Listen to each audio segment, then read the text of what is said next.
LBC Travel, I'm Joanne Webb. Traffic's being held on the M25 clockwise at junction 1A at the A206, and that's because of an accident and there are delays on the approach. One lane's closed on the M1 northbound just after junction 14 at Milton Keynes, and that's because a car has broken down. In Walthamstow, Woodford New Road remains closed northbound because of a burst water main, and the North Circular Road still very slow westbound heading up towards Bounds Green. In fact, it's now slow from the A10, and that's because of those emergency repair works. London Overground services are running between New Cross Gate and Crystal Palace and also up to West Croydon. And Southern and Thameslink services are suspended from New Cross Gate and Norwood Junction. This is LBC. You might not be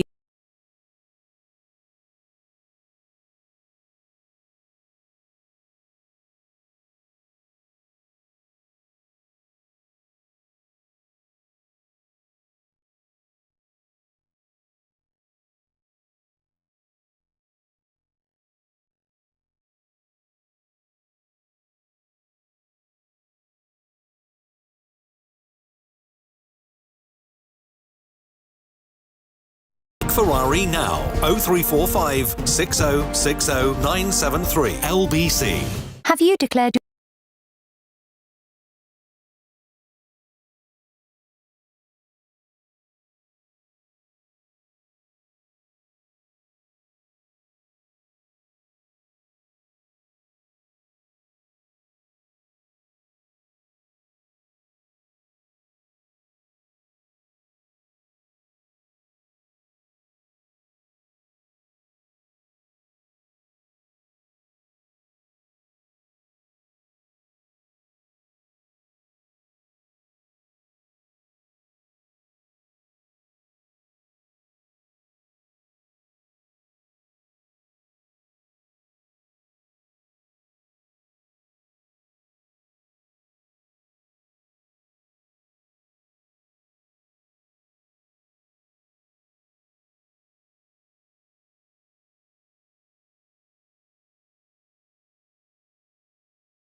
Nick Ferrari at breakfast on LBC. Call 0345 6060 973.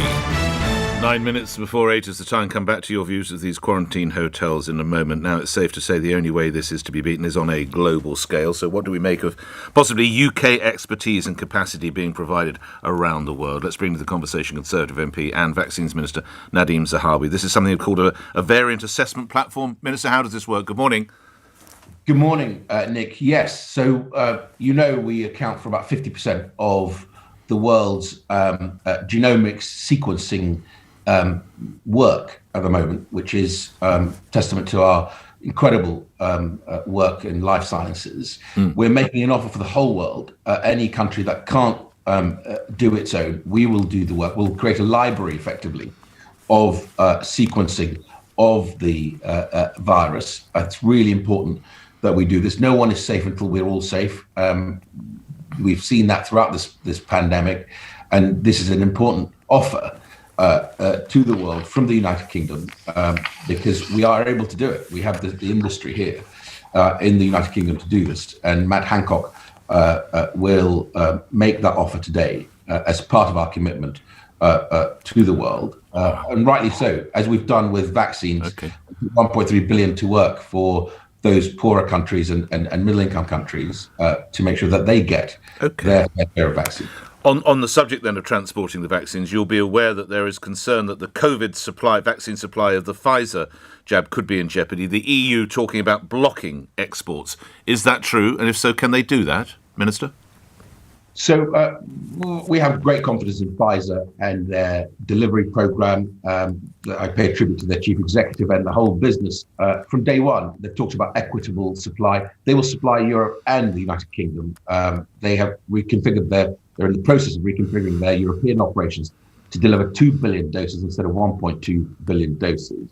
So I have every confidence that we will get our deliveries as scheduled. And of course, the Oxford AstraZeneca, the bulk of that is being manufactured in the UK. So I am also confident that we will get our deliveries on that. And Moderna, I spoke to the chief executive of Moderna as well yesterday, and I have confidence they'll deliver in the spring for us. But the EU Health Commissioner is saying that in the future they'll want prior notification of vaccines departing from the EU going to third countries. Surely that is of concern to you? Well, as I say, look, I don't want to speculate. We work very closely with our EU partners. We speak to EU health ministers all the time. I presented to the Baltic Nordic ambassadors this week our strategy, and we were sharing experiences. I think the right thing to do is to make sure we get our deliveries, which I'm confident we will do. Pfizer and AstraZeneca are global companies, highly reputable. They've both made a commitment to equitable supply. In the case of AstraZeneca, at cost, essentially not for profit, whilst the pandemic is on. So I'm confident we will get our supply. I will make sure that we hit our target for mid-February of offering the vaccine to the top 4 most vulnerable cohorts. That's 88% of mortality. This is a race against death, and we have to make sure that we continue to vaccinate. You'll see the numbers today will continue to demonstrate that we are on target. Does Pfizer have a UK production plant? So the production is coming from Europe, from Belgium. Right, so they don't. Okay. And is it true that AstraZeneca are delivering 50 million fewer to the EU than the EU had expected, and that's helped fuel the row? How true is that, Minister? I wouldn't want to speculate on what the EU negotiated with AstraZeneca. It would be wrong of me, Nick, to do that, as it would be wrong of the EU to speculate about our own negotiations with these companies. I think the right thing to do is for ourselves and the EU to focus on making sure we get our volumes. Both companies have made a commitment to the EU and to the UK and to the world to do this. Look, I think vaccine nationalism is the wrong way to go. We've got to make sure we protect our own people and then actually put our effort, lean in as hard as we can to protect the rest of the world. Vaccine nationalism might be the wrong way to go, but it's the Prime Minister who in the House has quoted the fact that the British system is rolling out far better than elsewhere in Europe. So are you going to have a word with him? Well, the Prime Minister was rightly just showing comparables. That's different to vaccine nationalism. If you show how well your deployment is going, that, I think, is a positive sign, because you've got to be able to compare yourself, as you do. You constantly hold me to account when I come on your programme to say, what are you doing on this? Why are they doing something? I'm glad we moved to that area, because let's talk a little bit about quarantine hotels, Minister. Is that likely to go ahead today? And if so, what countries, incoming from which countries, will be affected? So obviously we keep border policy under review, and you've had Grant Shapps on your programme before, where we introduced the pre-travel test requirement. Germany's done a similar thing in January. Canada's done a similar thing in January from particular countries. We acted on the new variants from Brazil and South Africa in restriction travel in those countries, in Portugal, very quickly, obviously the passenger locator form. There will be an announcement, Nick. I can't preempt it on your programme. It will be a cabinet decision, and it will be announced both to the nation but also to the industry. And Matt Hancock spoke to the travel industry. When will that be, Minister? Will that be today? I can't really speculate on that, Nick, but it is something that I know, as Boris Johnson has said, that the government is looking at. We have to, as we vaccinate more and more of the adult population, we protect more of our population. Vaccines are the way out, but these new variants, you want to make sure that you protect against them entering the country and therefore control for them. But if this is the way forward, Minister, why so long in setting it up? We've been talking about these, it would seem, for about 2 or 3 weeks. Well, as I said, look, we review our border policy all the time. When we saw the new variant in December 18th, I think the Prime Minister acted on December 19th to introduce the Tier 4 restrictions and then very quickly moved to lockdown. So I don't think you can accuse us of not acting as soon as we've got the information. We are now vaccinating at a rapid rate. On Saturday, we got to 500,000 jabs in a day. As we do more of that, I think it's only right that we review our border policy and make an announcement in the appropriate way. OK, but will notice be given? For instance, if there are British nationals, let's say in Brazil now, will they be given time to get home? Or is that effectively it will come in as of midnight on whatever day, and that's it, you're in hotel for 10 days? Well, look, I know your intentions are always right, but... I wouldn't know about that. I wouldn't go that far. Well, you're tempting me to speculate. Well, I'm just thinking of some listeners now in Brazil on business or seeing relatives, and they've heard that Britain is possibly moving to set up these quarantine hotels. They need to get back to work. Do they need to jump on a plane now, or will they be given a couple of days? How would it work?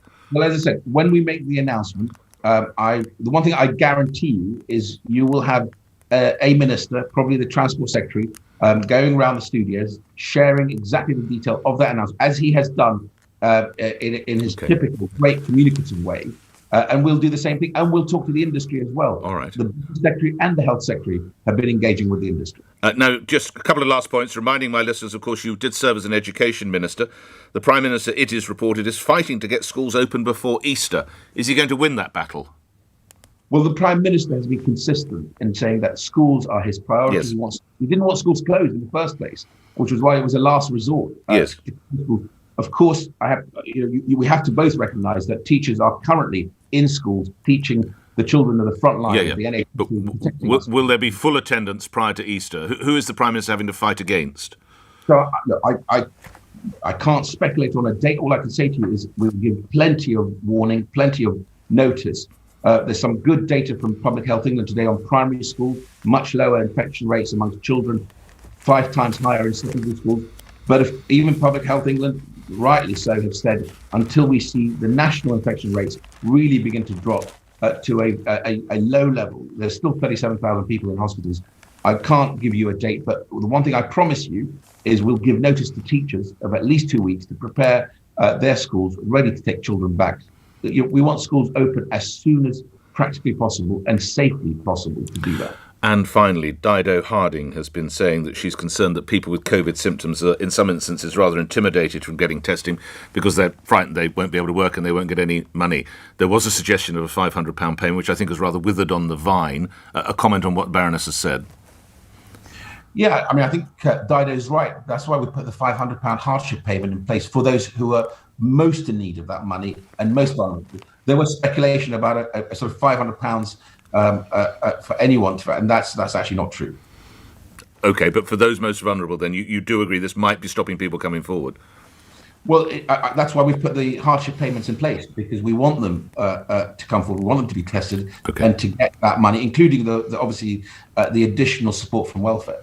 I'm grateful for your time as ever, Minister. Good luck to you and all your colleagues getting that vaccine out there. More power to you, Conservative MP Vaccine Minister Nadhim Zahawi, appearing on LBC, where the time is 1 minute after 8. News is next. On your radio, on Global Player, and Play LBC. Leading Britain's conversation. This is LBC. From Global's newsroom at 8 o'clock, ministers are expected to approve plans for mandatory quarantine in hotels for some travellers arriving in England. The measure is aimed at keeping out new coronavirus variants, but the aviation sector has warned that tougher border rules would be catastrophic for the industry. Dr. Stephen Baker